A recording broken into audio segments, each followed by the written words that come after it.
Hi guys, I'm Pamela, certified recovery coach, founder of My Badass Recovery. So in this video, I am going to talk to you about a little bit in my beginning, what was the number one thing that kept me stuck in my drinking.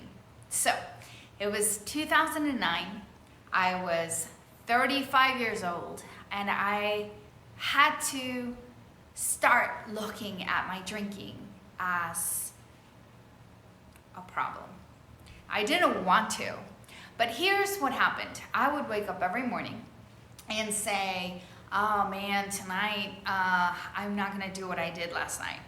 I'm not gonna drink the 2 bottles of red wine, because I naturally just drank 2 bottles in between, somewhere in the afternoon to when I put my kid to bed and myself to bed. I kind of went just like water through 2 bottles of wine. And every morning I said, I'm not gonna do that. And that was like on a normal weekday, by the way. And somewhere along the line of the day, of the afternoon, I would give myself permission to drink. I said I was just gonna have 1 glass. I didn't say I'm gonna have 2 bottles. I would say I'm gonna have 1 glass of wine. And 1 glass turned into 2. And glass 2 made me think, oh, well, 3 is really not that bad. So I did 3.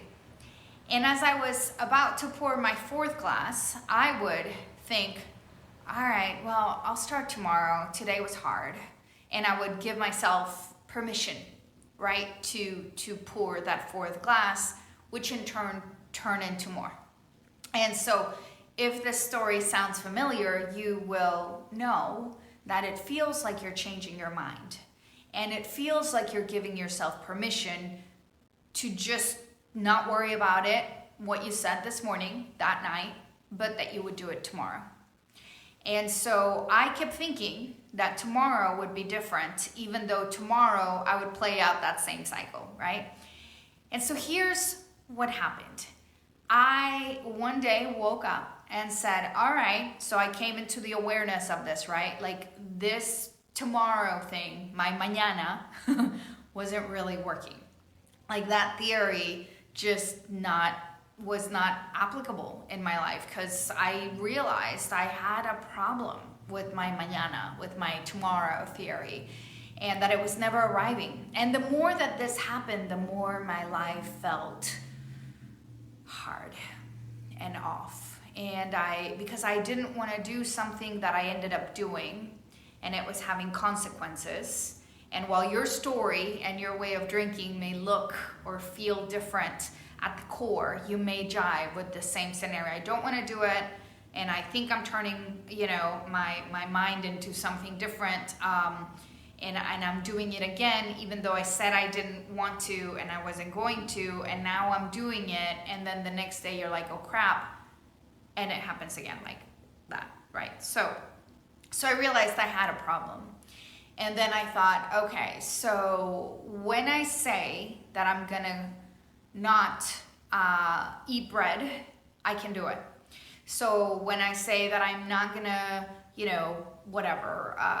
eat candy, or, make that phone call to that person that is hurtful. Like, for the most part, I had a good amount of willpower that was operating in my life. And so I thought, well, I must not really want it enough. I must not really have made a decision that is strong enough. And so then I decided I was gonna use all of my willpower to quit drinking.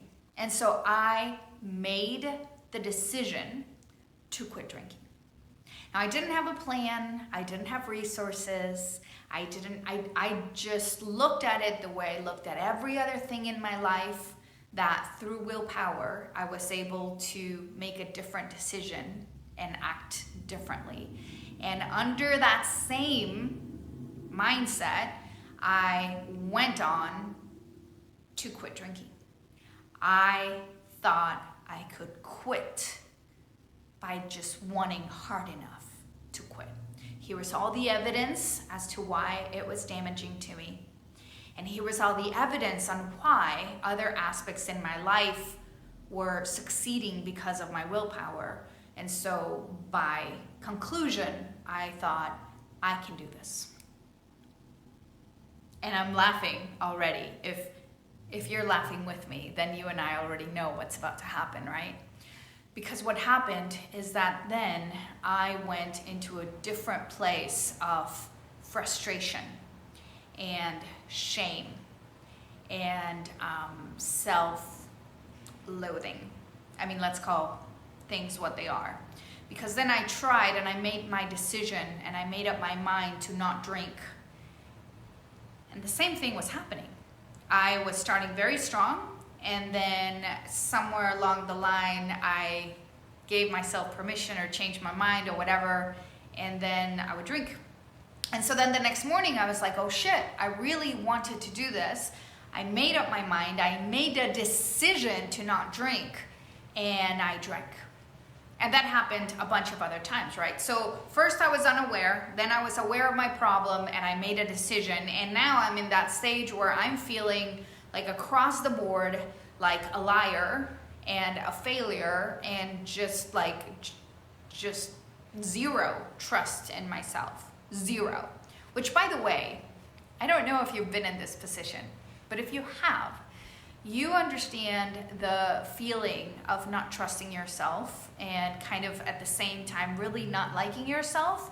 And then if you add to that the fact that other people don't really trust you or like you because of what you do when you drink, it's a really, really difficult place to be. It's just, it sucks. It's painful. And so I don't know if you realize this, but people like me, when they're in pain, they don't like it.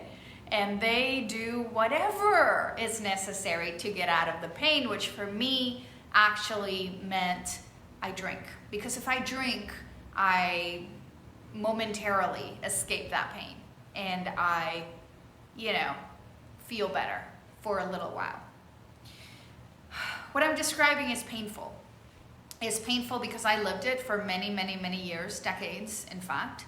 And it gets worse. And my consequences got worse. And my self-loathing got worse. And my, looking at myself in the mirror with bloodshot eyes and vowing and promising and using every resource, I had to, hate myself while promising myself that it was going to be different. It's painful. And maybe you've been there. And so then of course I realized, okay, well, if I can't do it, maybe I can moderate, maybe I can really just stay stuck at 2 or stay stopped at 2, and that didn't work. And I knew I had heard, out there that some people couldn't drink at all, right?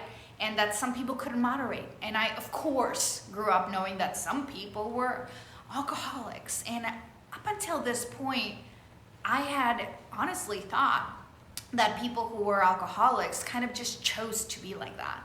Like in my head, they were the irresponsible ones, the loser ones, the ones that decided to, screw up their lives and move under a bridge and, live, just kind of chained to that brown bag. I'm so sorry that I felt this or that I thought this, but that's what I felt, right? That's what I thought. I didn't have more information or anyone who was telling me, with a smile and an awesome life, hey, yeah, actually I am an alcoholic and I can't drink and that's just what it is. And my life is awesome, I just don't drink. I didn't have that. And so I couldn't even imagine that addiction or alcoholism was what was really happening for me. I truly thought I was a shitty person. I truly thought there was a problem with my willpower. I truly thought I just wasn't strong enough. I thought I was a loser. I mean, I can spend the next 10 minutes telling you all the horrible words that I described myself in my head with. On the outside, I wouldn't do it. I would just say, well, shit is happening in my life, and if you had my life, you would drink too. Or, oh yeah, it was silly. It won't happen again. Oh, I'm sorry, I kissed your boyfriend. Or, oh, I'm so sorry that, I threw your child's cake on his head. Wasn't that funny? I guess it wasn't. And the more I did this, the more I realized I was in trouble. And for those of you who know my story, it was 2009, November the 11th, when I finally decided I'd had enough. And here's the thing so I've described what was keeping me stuck in the insanity was this idea that I could decide not to drink. That's what the number one thing that kept me stuck. The number one thing that shifted things was tiny little window of curiosity. And I know that this word is kind of sweet and kind, maybe laced with pink bows. Curious, I'm curious. Maybe it's called willingness. The point is, I was so desperate.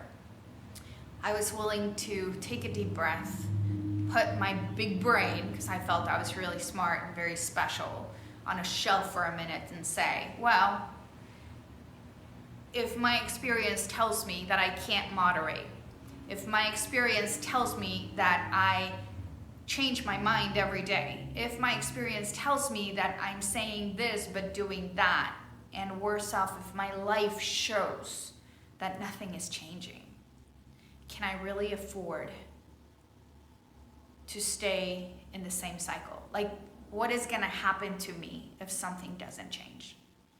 And so those two questions reflect that word. I got curious. I got curious enough to wonder, are there bigger things operating here that I'm not understanding? Like, I can't be the shit person. I can't. I mean, I know deep inside, I love my child. I wouldn't drive him around, out of non-love, out of being a dick mother. I wouldn't. And so I was wondering for 1 second, is there something bigger here? What is happening? What is wrong? And getting curious is what saved the cat. Getting curious was literally like me just peeking behind the window, just getting curious enough to say, is there anything that could help me? Is there help out there? Could I be missing something? What is happening? And that curiosity started what would become now 11 years in my accent, in the most exquisite.